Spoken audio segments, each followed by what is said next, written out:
Welcome to the InfoWars Nightly News. I'm David Knight, and it's Monday, April 13th, 2015. Here are our top stories. Tonight, the Bundy Ranch, 1 year later.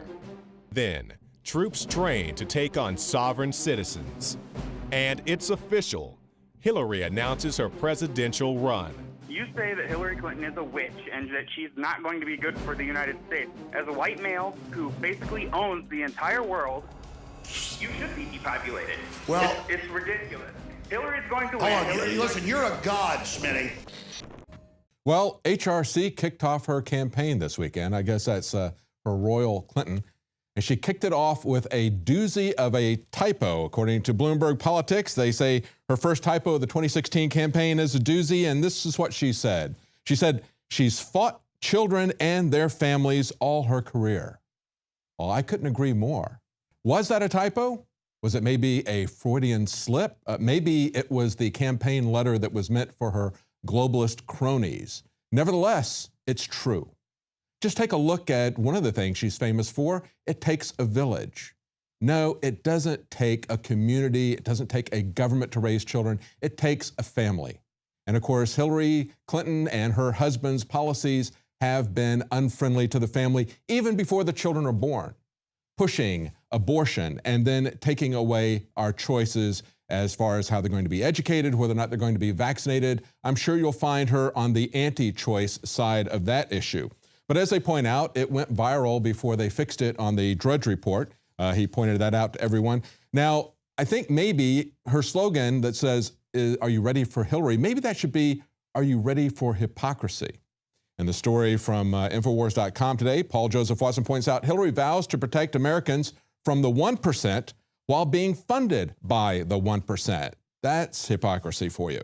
He says, out of the top 20 contributors to Hillary in 2008, 6 were banks: J.P. Morgan Chase, Citigroup, Morgan Stanley, Merrill Lynch, and crucially, Lehman Brothers and Goldman Sachs, 2 of the institutions directly implicated in the 2008 financial crash, which left millions of Americans financially destitute. And let me just stop here for a second and remind everybody that the too big to fail banks got that way because of Bill Clinton's administration. They were the ones who approved the landmark merger between Bank of America and Nations Bank, the largest merger ever seen. Nobody thought that would go through, but when it did, it was off to the races.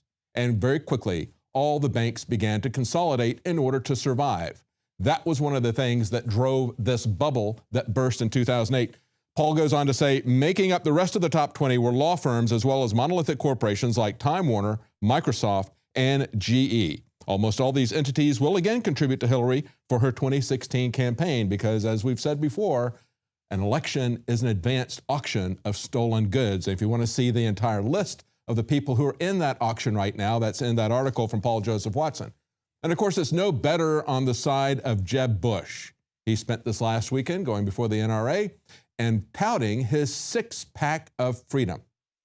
Well, before you can swallow that 6-pack of freedom, I think you need to down an entire 6-pack. No, it's absolute hypocrisy on his side as well. Listen to what he's trumpeting here before the NRA. He says, number 1, he passed a law while he was governor of Florida to make it easier for hunters and fishermen to register to vote. How does that affect our freedom in the Second Amendment? Then he goes on, number 2, a law establishing a baseline number of acres of public hunting land. Do you start to get the idea that Jeb Bush thinks the Second Amendment is about sporting? It's not about sporting. But even worse, he continues on. He says, a law prohibiting the confiscation of firearms following hurricanes. How about a law prohibiting the confiscation of firearms, period? Oh, that's right, we already have it. It's called the Second Amendment. Then he goes, number 4, a law to restrict non-law enforcement access to records on concealed carry licenses. Well, one of the reasons that law enforcement is keeping that information is because they have turned our rights into privileges, having us get a permit to carry guns. He goes on with number 5 and 6 are essentially the same thing. A law ensuring Florida citizens had the right to carry firearms for self-defense and other lawful purposes while in the national forests and state parks in Florida. Why would you limit it to that? That's not in the Constitution. That's not part of our God-given rights that are recognized by the Constitution. And then finally, in 6, he says, a law to assist men and women who are in the military in renewal of their concealed weapons and firearm licenses, because, you know, Jeb Bush is all about turning a right into a government-granted privilege. So much for his 6-pack of freedom. You want to know what real freedom looks like? Real freedom is not given. Real freedom is always taken. And 1 year ago, the community around the Bundy Ranch took that freedom. They stood up in a determined way to the people who were there unlawfully, in violation of posse comitatus. An army of federal bureaucrats had descended upon the area, not working through law enforcement and brutalizing the people of that area. They stood up for each other and they stood down the federal government. We're going to play you a clip of that in just a moment. But first, I want to take a look at how the press is predictably spinning this still a year later. A couple of progressive outlets here. We have Climate Progress says 1 year later, Cliven Bundy and his right-wing militia are still trying to seize public lands. No, it was never about them seizing public lands. It was always about his grazing rights. And if you want to talk about who are good stewards of public land, maybe you ought to take a look at what John McCain is doing in Arizona, Climate Progress. There he is taking lands that were turned over by treaty to the public, to the Indians, a sacred area, a historical area, an area for the public to use. He's turning that over to be completely devastated for the benefit of a foreign corporation, pretty much along the lines of the Agenda 21 crony capitalism that Harry Reid was involved in all up and down Nevada. And of course, that was what Cliven Bundy, the last rancher standing, they had to get him out of the way so they could get mitigation for where they wanted to put their other projects. But he had rights. He had property rights, his grazing rights, as well as water rights, as well as people who have even mineral rights. Those are rights that are sold by the government, by the federal government, to individuals. That is real property. But of course, they don't want to allow that. They use the excuse of an endangered species, the desert tortoise, and the BLM grabbed those tortoises and then eventually euthanized them, saying they didn't have the money to feed them. Yet they had the money for an army to descend upon that area. No, the federal government is not the best steward of the land. It can be done far better, I believe. There's still issues. We still have to have oversight, but the public lands, I think, can be overseen by the public at the local level far better than it can be done at a distant Washington, D.C. bureaucracy. Now, this is the way that Salon spun it. They put a racist spin on this. Guess what? This is what they say this is what a white supremacy looks like. A party at the Bundy Ranch and a funeral in North Charleston. So what they do is they try to tie together this 1 year anniversary party that they had at the Bundy Ranch where they served everybody barbecue, welcomed the public. They try to tie that with the shooting in North Charleston.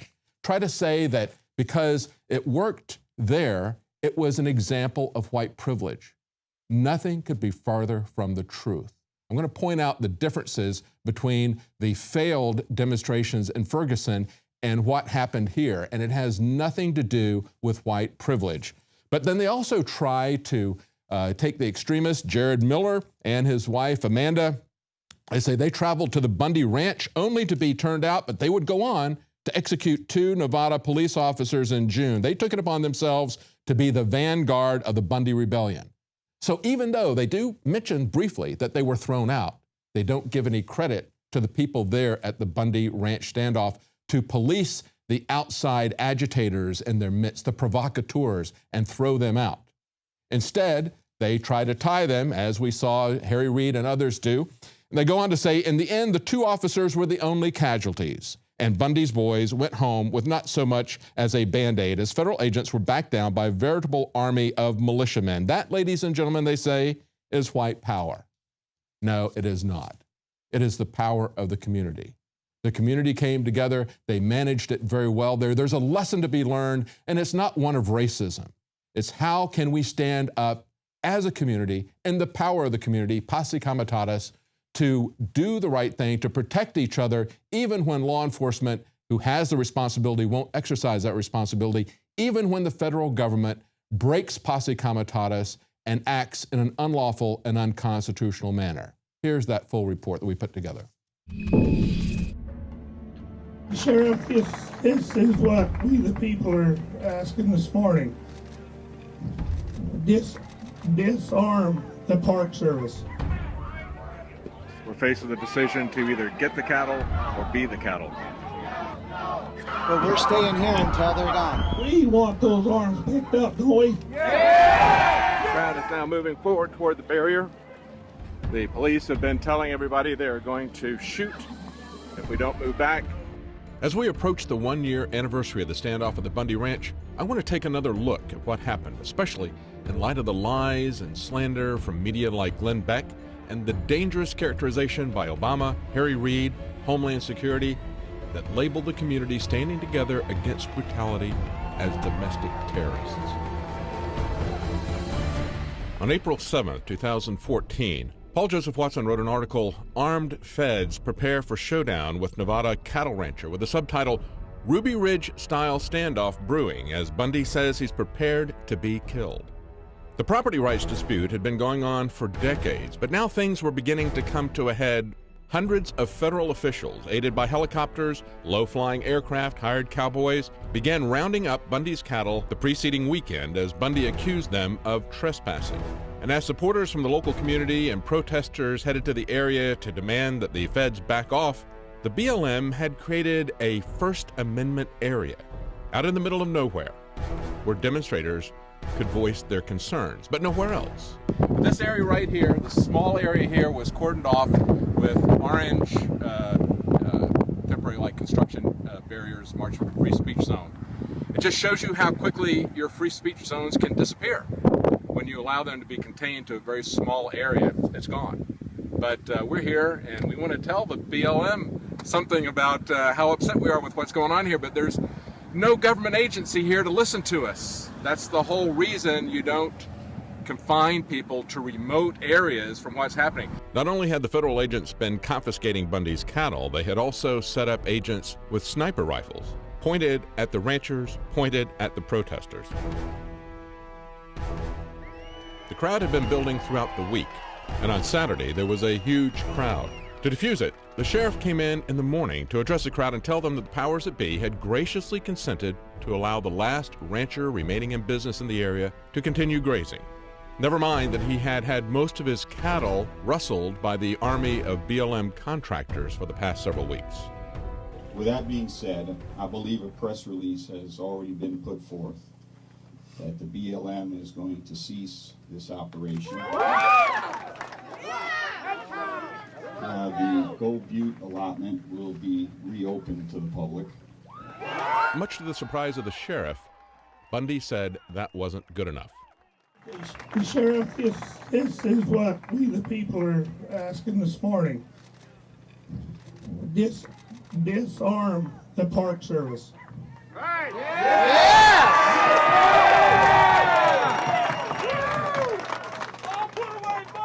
At Lake Mead and Red Rock Park and all other parks that the federal government claims they have jurisdiction over.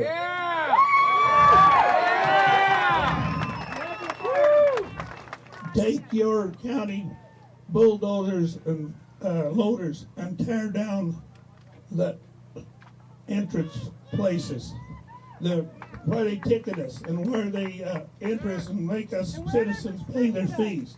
You take down you get the county equipment out there and tear those things down this morning. Yes, sir. What they wanted was for him to exercise his authority as the only lawful law enforcement in the area and to disarm the BLM agents and contractors who had been pointing their sniper rifles at the protesters and ranchers, confiscate their weapons, tell them to leave the area, and then stack the weapons on stage. Bundy gave him 1 hour to do so. At the end of the time limit, Bundy announced that it looked like the sheriff wasn't going to do anything. No one was surprised. But what did surprise us, and surprise the Federals, was his announcement. I guess he's not coming, so I guess we had presents. We thought we had a sheriff here, but evidently we don't have a sheriff here. We're going to go and take the rest of them out of the compound trails up here above the freeway.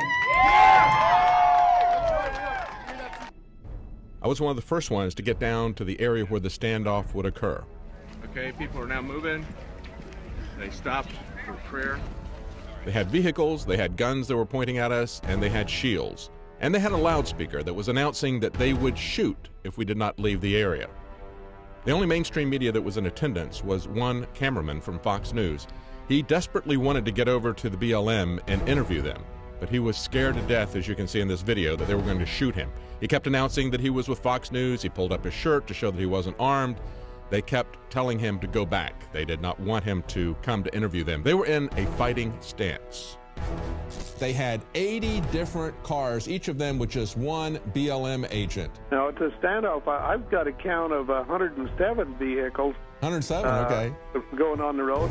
That's... you know, the thing of it is all 107 those vehicles were armed with armed army. Yes. That always fascinated me. Absolutely. Why would the State Highway Patrol allow an army like that onto their highway, and then why would that army be able to pass through the city of Mesquite without, any resistance, through the state of Arizona without any resistance, through the port of entry into Utah without any resistance, and that army disappeared in the state of Utah, and not one media, no question. That army went across the United States without one question asked. An army of BLM agents, 107 cars of armed men.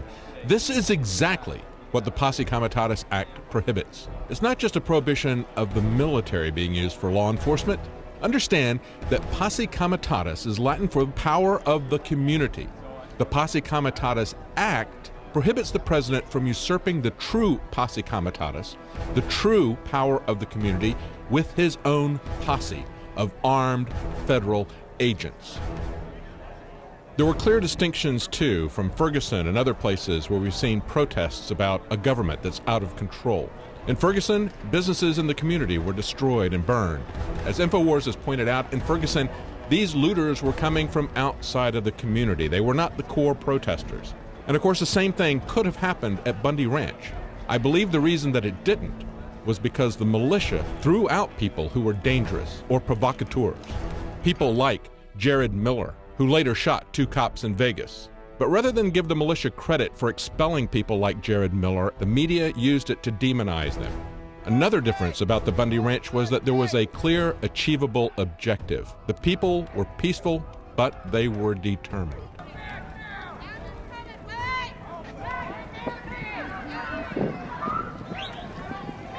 The police have been telling everybody they're going to shoot if we don't move back.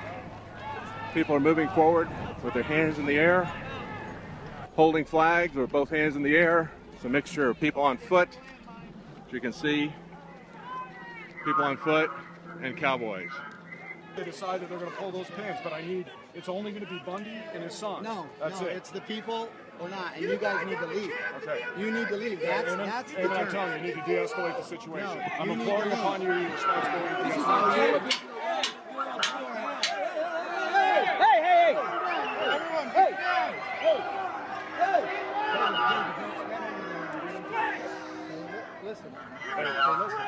Listen. You are on Nevada State property. Okay, And it's time for you. No, there's a the time time for is now. We're doing that. No, the but time you need is to push now. these people back so they can do it safely. Push them back so they can do it safely. Leave. Cattle coming in 30 minutes, but we're staying here until they're gone. Okay? That's what we're doing. I can back some of these guys up if you promise they won't run me and my partner down. Whatever you tell us to do. All right. As long as it's not to compromise this mission, we will do. You have authority. All I ask you to do is just hang tight. Okay. And, So we're all right where we're at? Yeah. Okay. This is 1776. No, it's not. That's right. What happened, what we call the Boston Massacre, was an angry mob. You can call them a bunch of drunk rowdies. It's just like guys that like barroom brawls. I just love being in a fight. There's guys like that. They're belligerent. They'll fight anybody. We were misrepresented by powerful voices. So these people who hold themselves out to be patriots are not. They're nothing more than domestic terrorists. We rode over there. We didn't come charging, guns a-blazing.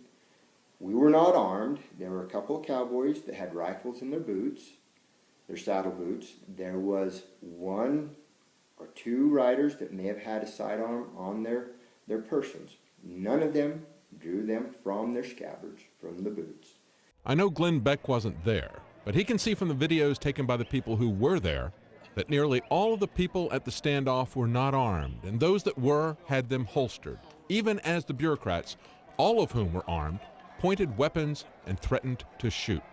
People with no guns in their hands, marching in defiance to troops threatening to shoot them. That was in the spirit of Gandhi and Martin Luther King. But let us not forget that it was Gandhi who said, among the many misdeeds of British rule in India, history will look upon the act of depriving a whole nation of arms as the blackest. Whether or not you agree with Cliven Bundy's position on his grazing rights, everyone should be appalled at the conduct of the BLM, its agents, and its hired contractors. Free speech containment areas, government snipers pointed at protesters and ranchers for weeks, violent, brutal confrontations with peaceful protesters, all manifestations of a government that is dangerously out of control. The Bundy standoff wasn't just a news event. What we saw with the showdown was that there are still Americans that won't be treated like slaves. There are still Americans that will stand with their neighbors against an army of federal bureaucrats and contractors that threaten and brutalize them. What we covered in the rural West was a government out of control and acting provocatively, as we would see again in just a couple of months in Ferguson. Unlike Ferguson, the crowd would not turn into a mob attacking its neighbors, burning their businesses. The community stood together with each other resolutely and in a determined way made it clear that they were not looking for a fight, but they weren't going to back down either. What the Bundy family and their neighbors demonstrated to the nation was that power truly lies with the community, and that when the community stands together, neighbor with neighbor, against a violent and brutal government, the thugs will back down and slink away. Unlike Glenn Beck and Obama, Thomas Jefferson would have approved of what happened at the Bundy Ranch standoff. He wrote in 1787, "What country can preserve its liberties if its rulers are not warned from time to time that his people preserve the spirit of resistance? Let them take arms." For InfoWars Nightly News, I'm David Knight.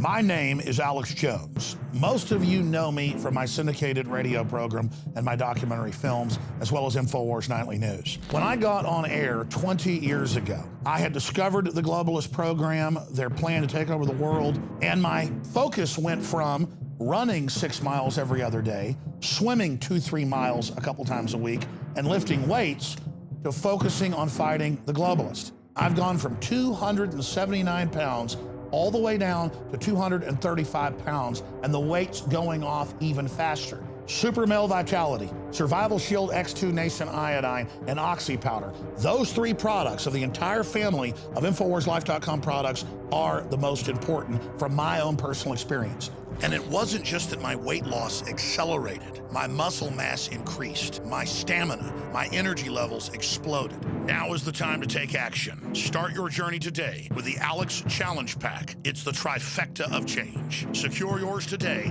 and get free shipping for a limited time at InfoWarsLife.com or 888-253-3139.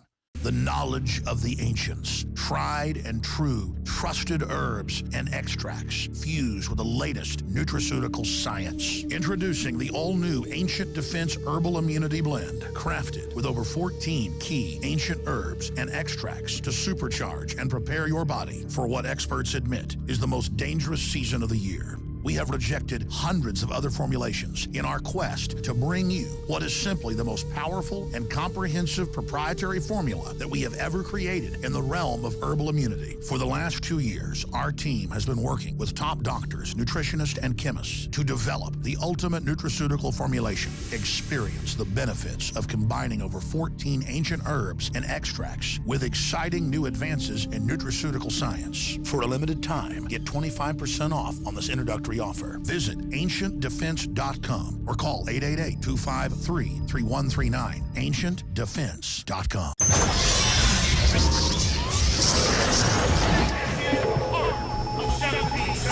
We know we're under attack! We know it! We're breaking the conditioning! President Obama has made a symbolic gesture in support of the lesbian, gay, bisexual, and transgender agenda.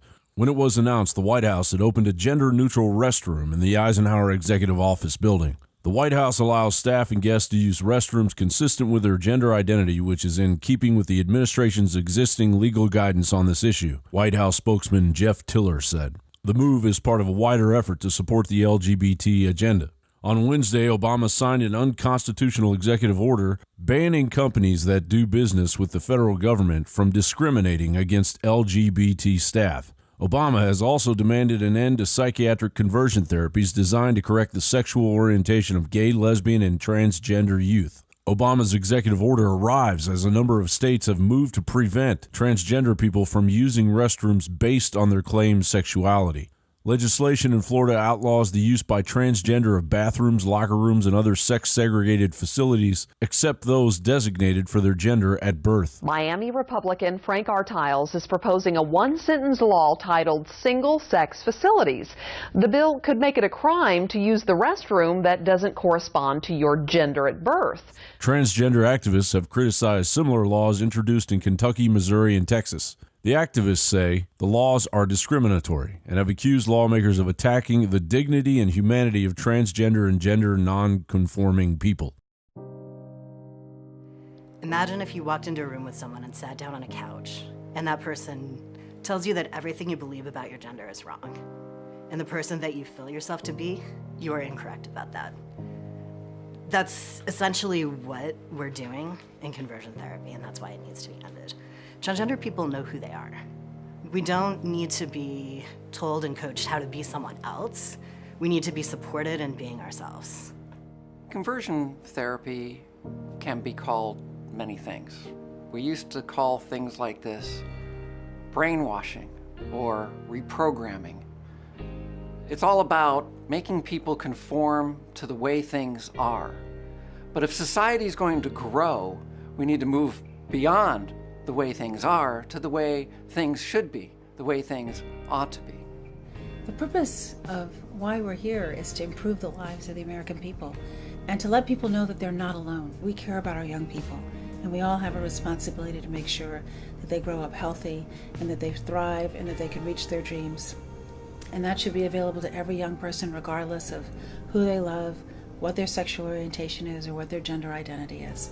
And we want to make sure that the help that they get along their way is constructive and helpful and guided by love and nurturing and science. On the surface, putting a transgender bathroom near the White House may be the 21st century thing to do. However, President Obama signed an unconstitutional executive order that gives him massive leverage over sections of the economy that won't adhere to an estimated 0.3% of the U.S. population. And under Obama's watch, transgender sex education is being doled out to elementary school children, courtesy of the United Nations. The entire LGBT community makes up approximately 4% of the population of the United States, and President Obama wants to roll up his sleeves and take uncompromising state governments head on. Meanwhile, you can throw a dart in any direction and hit a major global crisis. John Bound for Infowars.com.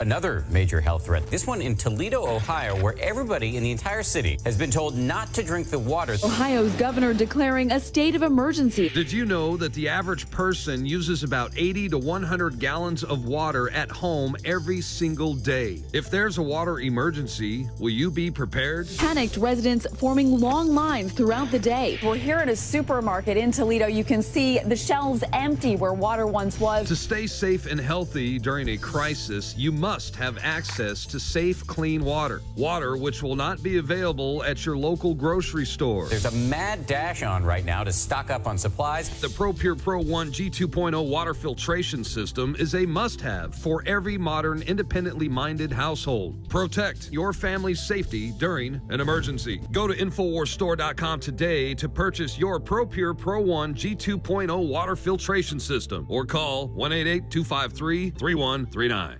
InfoWars Life and InfoWarsLife.com is extremely excited to announce our latest release, Winter Sun, a revolutionary type of vitamin D3. Winter Sun is a premium quality vitamin D3 nutritional supplement. It is produced by extracting oil from healthy, nutrient-dense plants known as lichens. Every batch is analyzed for purity and D3 content. It's completely free of toxins and allergens. Simply put, if you want the best at an extremely low price, this is it. Winter Sun is the result of our pursuit of the best source of vitamin D3. The research and development took over 2 years, but the result, as verified by independent laboratories, is the best vegan vitamin D3 product in the world.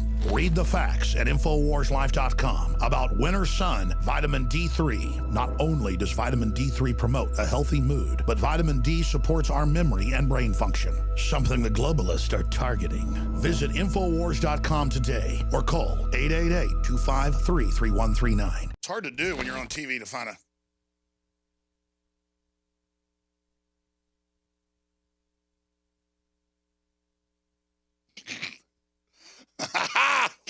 Yeah!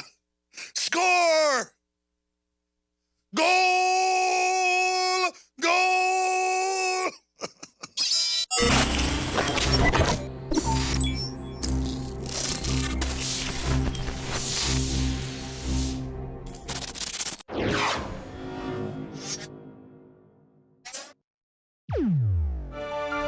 Now, in this segment, we're going to look at evidence that from Florida to California, the American military is training to take on the American public, and that the police are playing martial law.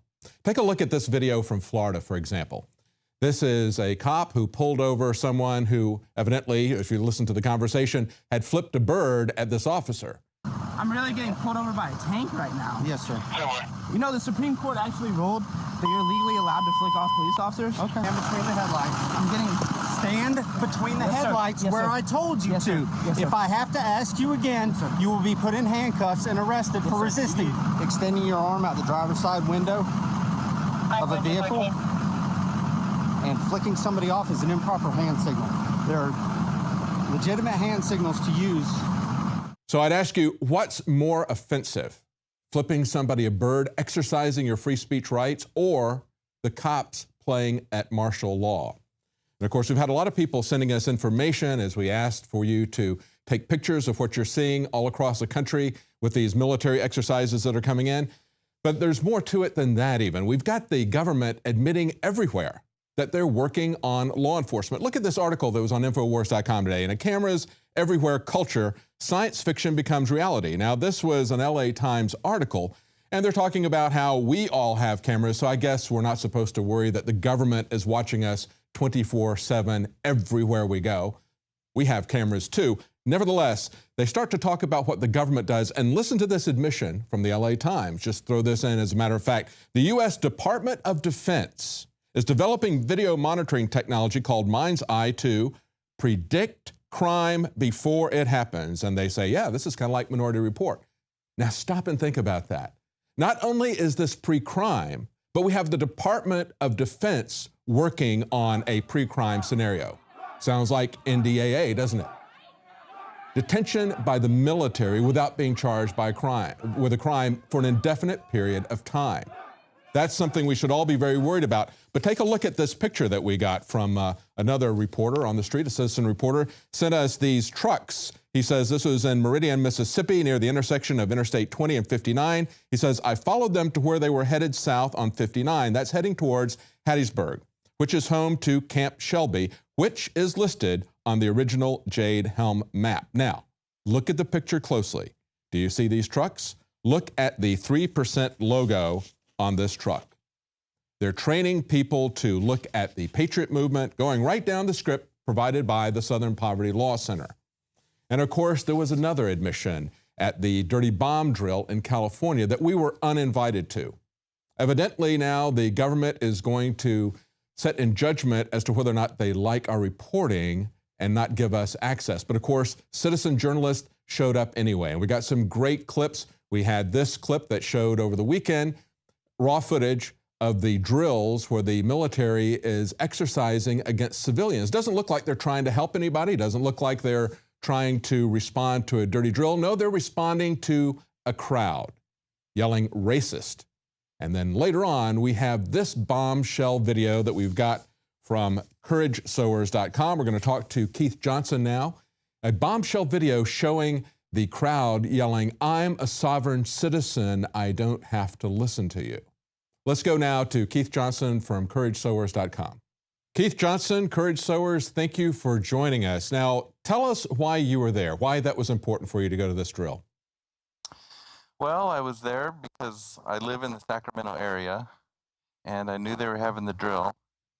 And what I needed to do was just to make sure that there was someone there to get some kind of coverage, some kind of footage, because I know that they were only allowing mainstream media.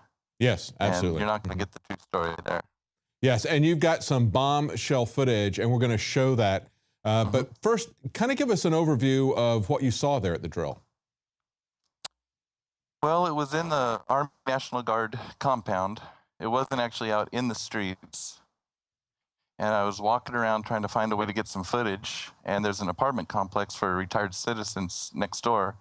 And their door was open to the yard. And I went in there, and I ended up right next to the place. And I saw them doing their hazmat decontamination drills. And then there was the drills with the National Guard doing the riot control. And they were actually about 20, 30 feet away. So we were able to have great footage of that. Yeah, you got very good footage. Yeah, Good. we had some that was uploaded, some raw footage that people sent to us this weekend. And you could see the crowd control. That was disturbing to see that this was supposedly a terrorist event. But of course, they were using it as the military controlling American civilians. But you got very close, and we're going to play that in just a moment. But tell us what else you saw there. Well, besides that, I saw a lot of wasted money and time. There was a lot of people standing around. There was a taco truck out there. They're eating. It just seemed to me it was a waste of time. And then I just happened to be rolling, the footage. And one of the actors just shouted out, "I am a sovereign citizen. I refuse to recognize you guys." Yeah. I think you can hear my voice on there. That was interesting. Let's play that footage now, guys. Let's roll that footage. It seems like it's a problem here, Friday. What's the problem here? Can I do something about it? They're training exactly for what is going to happen.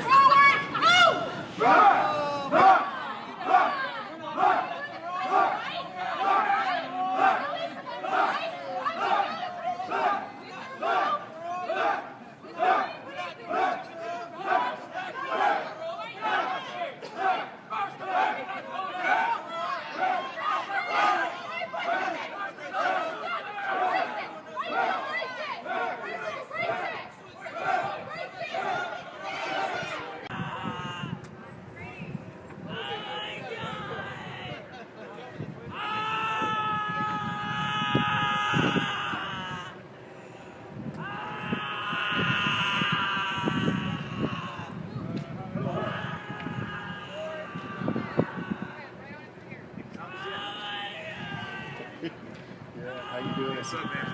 Not much. I'm Dan. Dan here. Yeah. You coming out just to watch it? I'm going to get around the corner, kind of tell somebody how. Yeah. Good. How you doing? I left my camera hat in the truck. I went to. Mine's I got another camera too. No, I'm.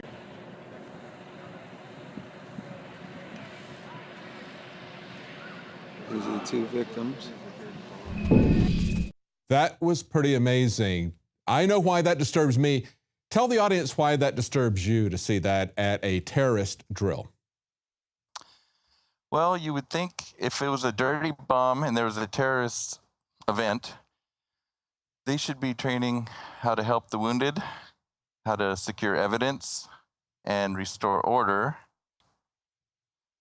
Exactly. And I really don't see why, when you have young guardsmen, putting I am a sovereign citizen into that whole scenario, to me, was disturbing.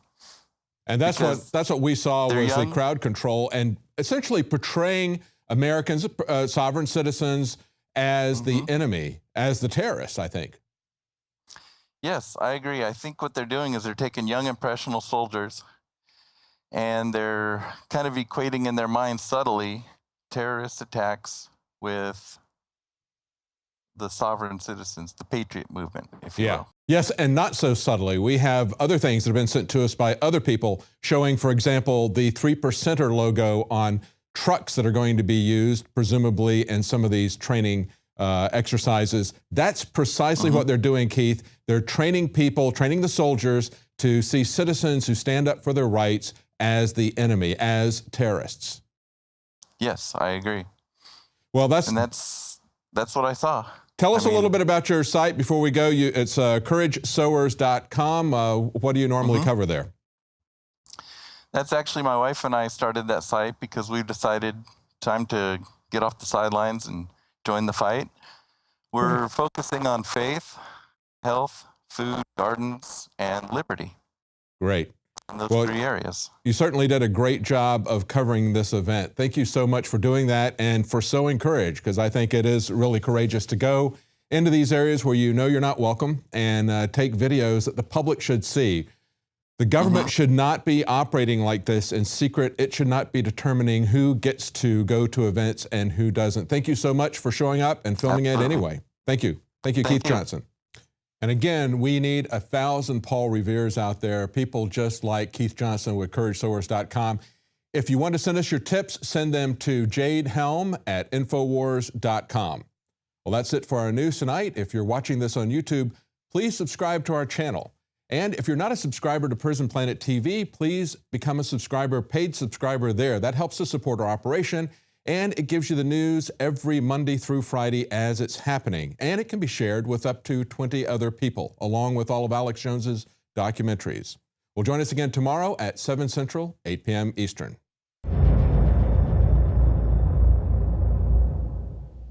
Used since before the days of the Roman Empire to support the body's natural systems and enhance overall health. Introducing the new InfoWarsLife.com oil of oregano formulation, a highly advanced nutraceutical form of this key herb that has been traditionally used by civilizations for thousands of years to promote health. We have now procured the most high quality and potent forms of oregano oil on the market, sourced from top leading manufacturers to ensure a concentrated level of bioactive ingredients. Extracted directly from the wild herb and sealed in easy-to-use capsules, you will no longer need to endure the burning of liquid oregano on the tongue. Wild crafted from the Mediterranean oregano species that experts agree is one of the most powerful and most challenging to acquire. This winter season, it's more important than ever to secure this true form of oil of oregano. Now available in our limited first run at InfoWarsLife.com. That's InfoWarsLife.com or call 888-253-3139. You are watching the InfoWars Nightly News, which airs 7 p.m. Central at InfoWarsNews.com. And your support is helping us defend liberty worldwide.